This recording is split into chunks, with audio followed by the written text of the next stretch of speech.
now what I'm going to do is I'm going to show you how to make these little 5mm strips of poster board paper or tag board, whatever you call it. I'm going to show you how to make these super duper easy, because remember, we're doing these for veneering. These are the little strips that we're going to be adding around the outside. This looks really hard. It's not. It's not at all. So I've got a piece of tag board right here, and it's just a little scrappy piece. And what I'm going to do is I'm going to get out my ruler. Now, this is one of those things that I recommended that you get a smaller ruler that has metric. Now, what we're going to do is I'm just going to set this here on the 5. And I'm just going to go along here and very carefully, I actually close one eye to do this just to make sure I am right on the mark. Another reason why I want this pencil lead to be as thin as possible. Okay. Now you can see here, I've made these little marks, and I've only made one because I don't have the time or the bandwidth to, I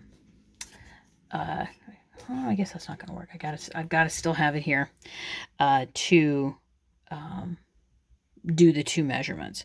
Now you can see here, I've got the clear blade, my clear triangle here.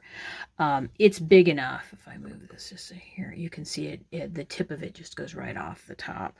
You don't need any longer than that. I think that's about 9 inches, 25 centimeters maybe.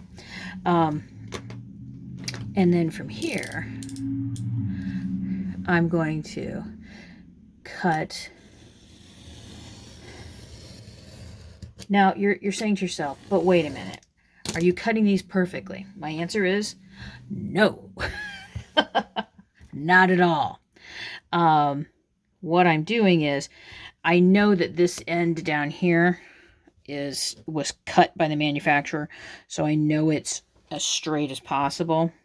I know that I'm probably about 1/2 millimeter off by the time I get to the top.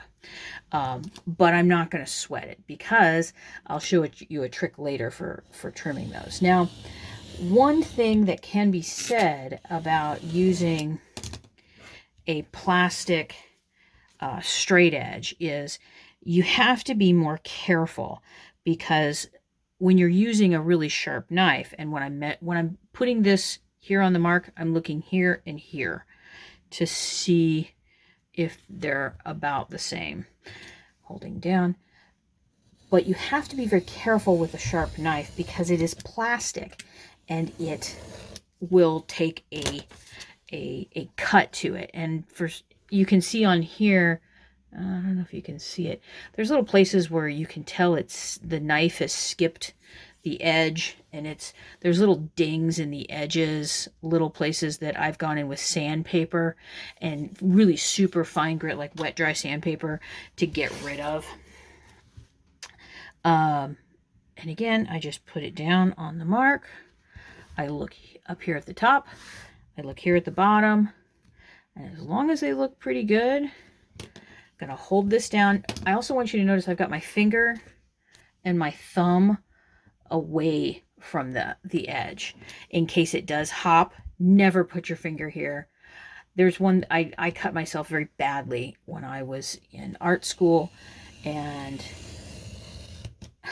I'm even like, don't want to talk while I'm doing this, that every time I'm getting ready to cut something, I may have my fingers like this. I actually take a beat, stop, and I walk that finger back in, and then I check on my thumb. So if I'm like this, okay, we're going to walk that back in, and then I'll cut. So that's the easiest way to cut these. Now, if you have one of those Neato cutting boards, you know, the kind that are like the big, with the big thing, and you clamp things in, and it's like a little guillotine kind of thing, but it's really not a guillotine. It's got a blade in it. I've never had one of those because I just couldn't see why I needed it when I could just do it myself. So that's how you make these. Now, I usually make a little handful of them. I think I've got maybe 15 of them here. And that'll be more than enough for what I need to do. Now, we've already veneered the both sides of the back of the chair. We're going to wait on the edges, going around these edges, until after we put the holes through the inside of the chair. So I'm going to set this piece aside, and we're only going to be looking at these two pieces. Okay. Now, what I usually put the seam of this to the back, which means when I say the seam of it, means I usually start it and end it at the back. Now, before you start gluing anything on, you want to do something important. And I'm going to raise my camera up. Can you see all that tape there?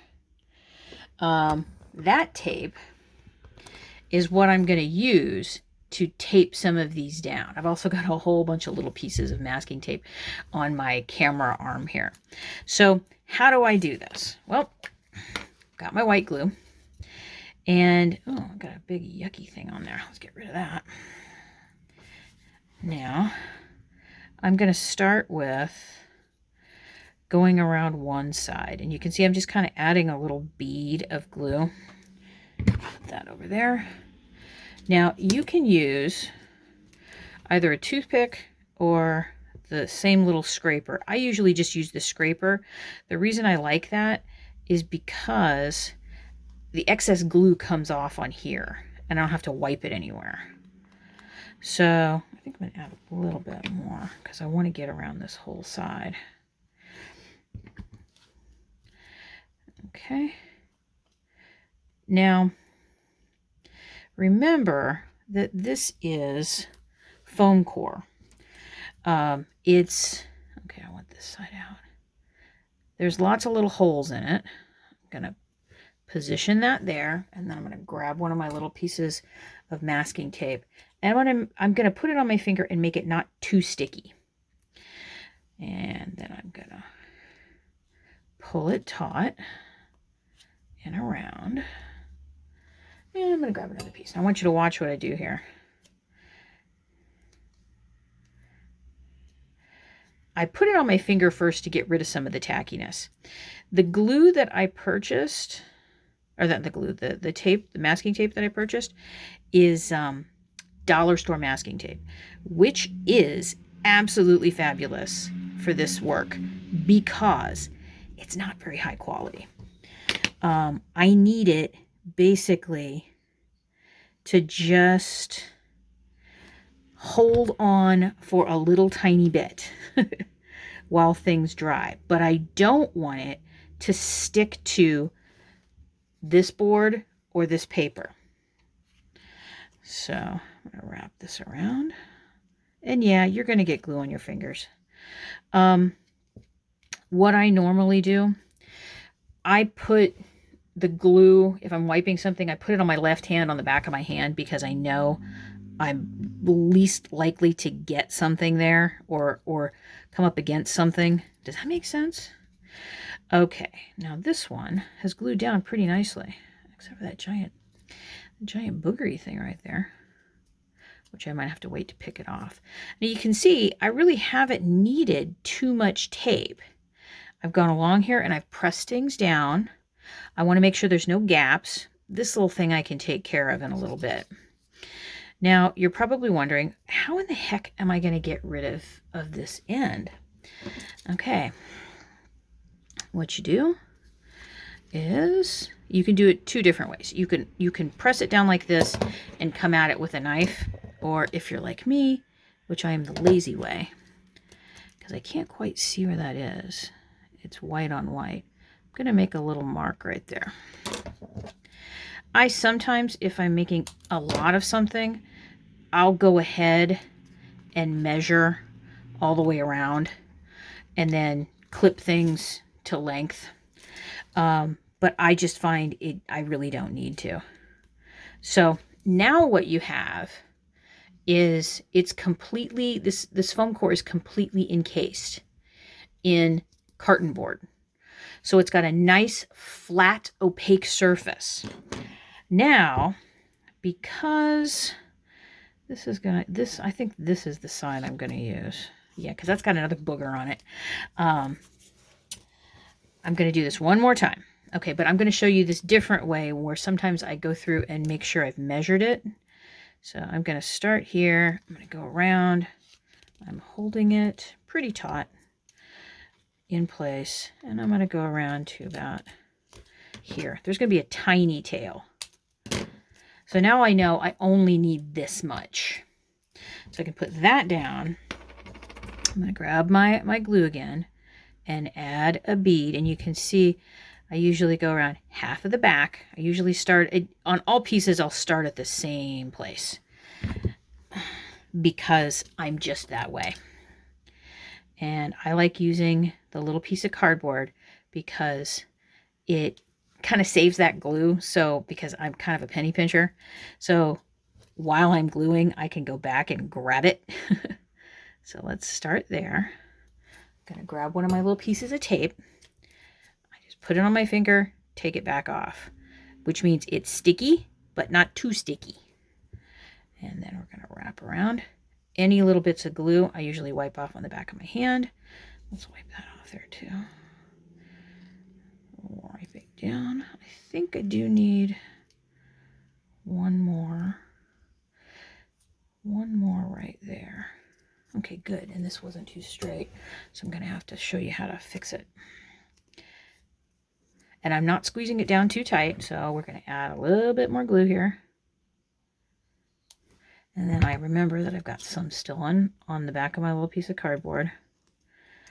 And I'm going to make sure I get it in there. I really like using this method of gluing. I got it, believe it or not, from another art teacher many years ago. But he was teaching a lesson. And he was showing how to do a painting lesson if you didn't have paintbrushes. And I thought it was just an absolutely fabulous lesson. And you can see I just kind of, on this one, I just kind of guessed. I still need a little bit more. There we go. Fits in there nicely. And you can see here, I think I need a little bit more tape there. So I'm going to grab another piece here. Another teacher taught me the using brushes method. And you can see here, there's a little tiny bit coming up over the edge that we're going to fix next time. And then once everything is dry, we can glue it together. So that's how you cut the veneers and then add them around the edges. And again, wait for these to dry completely, which shouldn't be too long. And then we can go on to the next step, which is going to be, we're going to be making the holes in the back of this.